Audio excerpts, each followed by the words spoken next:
ज्यादा भैया, कुछ भैया ही नहीं दे, थोड़ा हारन का आवाज कम करा। चलो कि यहाँ जितना लोग बैठे हुआ इनाम लोगों के बढ़िया सुनाए, आप लोगों की आनंद भेटाए। हारन का मतलब होला दूरी और साउंड का मतलब हो नजदीकी। अब जो सूतल हो बढ़िया से सुना, जो बेचारा यहाँ के जागत बा और खराब सुन के जाए। इनकर मशीन बढ़िया बा, लेकिन रात भर सीटी दी हो। मजबूरी हुआ कि मशीन एक गो चलोइया देखा, चलोइया का लाइन लगल हो। अब वो मशीन कितना बढ़िया बोली। हेलो, कुछ दिमाग इनकर काम करते, कुछ बगलिया में बैठे हो कोई साले के लाइट, जब वो कह ले वो कह रहे के लाइट तो सरकी बैठे कुल शुरू कर दे। मजबूरी हो, चला सेट कला। हेलो, हमारे देश की परंपरा है कोई भी कार्य शुरू करने से पहले मशीनों से सही करा लेना चाहिए। वही तो मशीन सही न बनी। हेलो हेलो, कोई भी कार्य शुरू करने से पहले अपने इष्ट देवी देवता को मना लेना चाहिए। जैसा कि बताया जाता है, बल को चाहने वाले भाई बजरंगबली की पूजा आराधना वंदना करते हैं। धन को चाहने वाले भाई माँ लक्ष्मी की पूजा आराधना वंदना करते हैं। हमारे गायक कलाकार मंचासीन माँ सरस्वती का आराधना वंदना करेला बाबूजी। मेहरारू के चाह वाला लोग उत्तरे बाबू पूजा करेंगे। मेहरारू के चाहे वाला लोग एकरे बाबू पूजा करेंगे। काहे बदे? मेहरारू दिया हुआ काम करेंगे। हाँ सही बात है, आप लोग हंसा मत। इनकर बाबू कलयुग का नारद जी हुआ, जिंदगी में इतना अगुवाई करोलन कि केहू के रोडे पे घूमे के ना पड़ला। इन्हीं का बाबू हो अगुआ हुआ। अगुआ ना सारा दलाल है कि अगुआ। आज इस संत के माध्यम से हमारा के सबकर जरूरत बा। उपस्थित सज्जनों, आज कितने खुशी की बात है, इस महफिल में हमें आप लोगों का दर्शन करने का मौका मिला। कोई भी कलाकार, लेडीज हो या जेंट्स, कलाकार अच्छा गाता नहीं है, आप लोग अच्छा गवाते हैं। आप लोगों में वह प्यार है, वह दुलार है, वह श्रद्धा स्नेह है जो आप लोगों ने कलाकारों से बहुत अच्छा गवा देते हैं। तो हम लोग चलते हैं। कहे आप महान है, इसलिए मैं आप लोगों की चरण की राशि हूँ। आप लोग अपने चरण की राशि समझकर बाबूजी जरूर आशीर्वाद देंगे। हम गायिका उजाला यादव आजमगढ़ की धरती से चल के आलवानी, ये महान धरती पे आप सब भाई के दर्शन पा करके हम पूरी पार्टी से धन्य मिली। वह बगल वाला लोग नाराज हो गए होगा का एक पे दूसरे लोग वही ऐसा बात ना, वही लोग है हमसे बगल वाली पार्टी से कोनो भी गलती हो जाएगी। जैसे लाइट जैसी कुलबुता दिया भांग का बोला खैले हुआ का ई लाइट बुझवा के कौन मजा पाजी बा। जे गलतियां करिए नरवा सजा दे दी है। नहीं हो भैया लोग, इनके कहले पर देना जी है। अपन काम शुरू कर दिया। आप लोग क्षमा करने का कष्ट करेंगे, क्योंकि बताया जाता है ज्यादा चलने वाले थक जाते हैं और ज्यादा बोलने वाले लाभ दिखाते हैं। अच्छा तो यहाँ ज्यादा के बोलत बा? अब है तो ही शुरू करे भैया हम कुछ बोलब ना। बैठा वही लोग के गाँव था। 2 मिनट का टाइम आप लोगों के लिए। उनका करे खाती टाइम ले कि आप लोगों के मुहा लेके चलवे ओ दरबार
हमान का मजबूरी बा कि हमान गाई ना कि आप लोग ना जान पैवा की कौन कर्ज में बंदना गवलिया सो पहले नहीं भैया ऊपर वाले का आवाज बढ़ावा। ए मल्ली ऊपर वाले का आवाज बढ़ा दूरी बने छठले पर भान भाई करता। हेलो कम लगा। हेलो हेलो ऑपरेटर क्या हो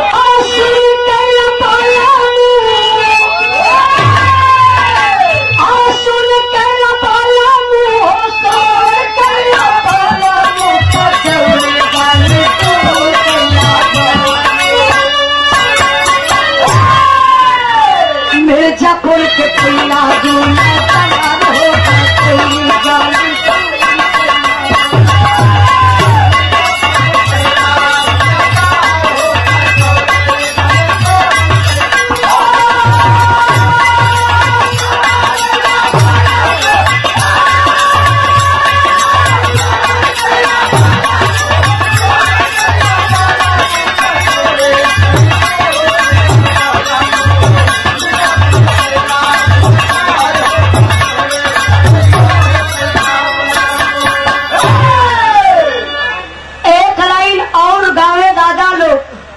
हमरे नौजवान भाई लोगन के बताए कहा बच्ची अगर ये मार्ग पे चलवा समाज में कत्तो ठोकर ना खाए के पड़ी। जो हम गावत बनी फरिया जाता ना भैया ये लोगन के मंजूर है तो ठीक है भैया सुना था भैया चला हमके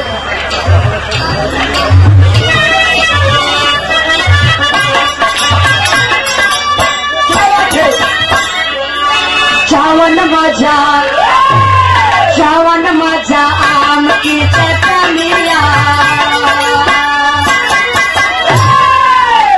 दादा लोग ये कहा जवन मजा वो मजा कहाँ मिली आसाराम के मठ में मिली।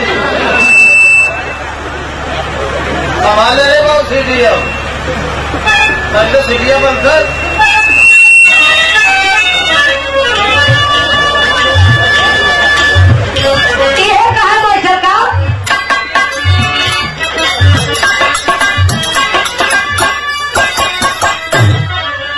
चावन मजा आम की चटनिया चावन मजा आम की चटनिया सावन सोवनिया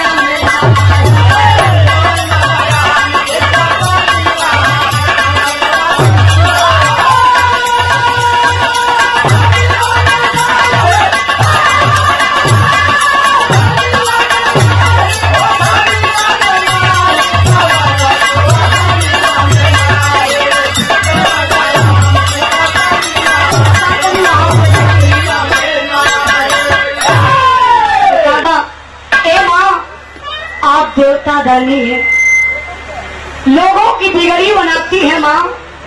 आज ये बेटी महफिल में कली खड़ी है नैया के खेल के किनारे गरम आई कहा से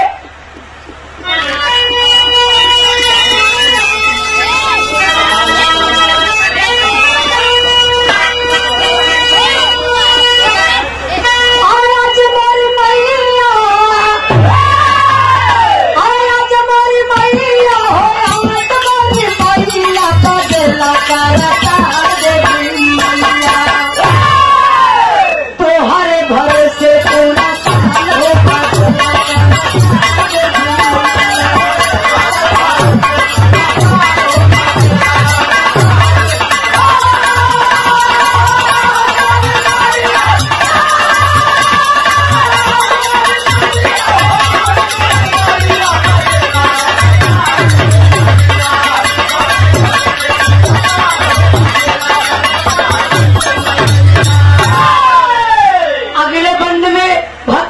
से बड़ी ऊंची बात कलश की है माँ। सिर्फ गवैये की मेहनत नहीं हमारे सुनने वाले भाई लोगों के गाँव वाला से ज्यादा मेहनत बा। आज का जमाना है किसी की बात कोई सुनने के लिए तैयार नहीं है। लेकिन आप लोग कितने महान हैं जो हम कलाकारों की बात को सुनते हैं, अपनी नींद को त्यागते हैं, तो हम कलाकार स्टार होते बनाते हैं। सारा श्रेय आप लोगों पर जाता है, इसलिए भक्त मां से कहता है क्या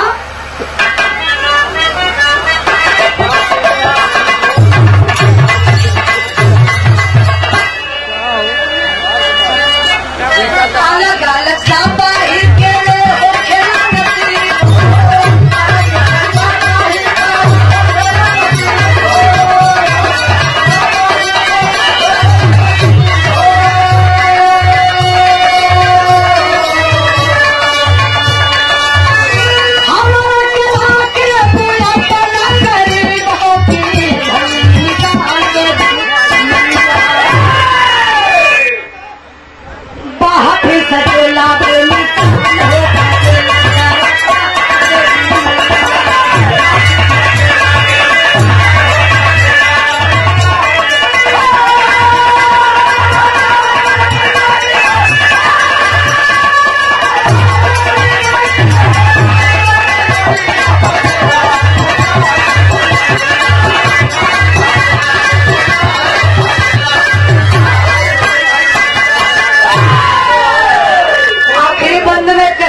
पूजा पाठ हो गए मास्टर साहब।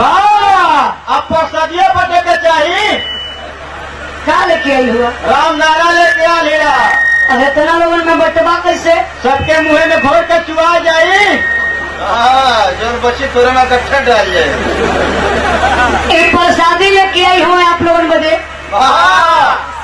हम चाहते ही मास्टर साहब जब तक की प्रसादी ना बांटत हुआ तब तक क्या मशीन सही करा ला। भैया हमें लगे था गुस्सा।